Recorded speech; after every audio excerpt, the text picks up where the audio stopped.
Ready হয়ে গেলাম, চলে যাচ্ছি বান্ধবীর বাসায়। বান্ধবীর মেয়ের নাক ফোটাবে।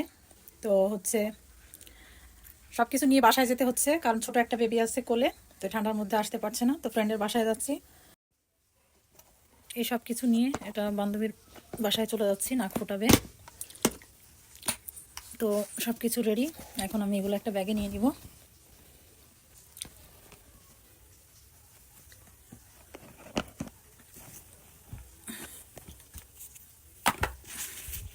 এক জায়গা থেকে আরেক জায়গায় কাজ করতে গেলে আসলে হয় না, কি লাগবে না লাগবে মনে করে নিতে হয়। এটাই হচ্ছে, আমি সব কিছু রেডি করে নিছি। এখন চলে যাব বান্ধবীর বাসায়।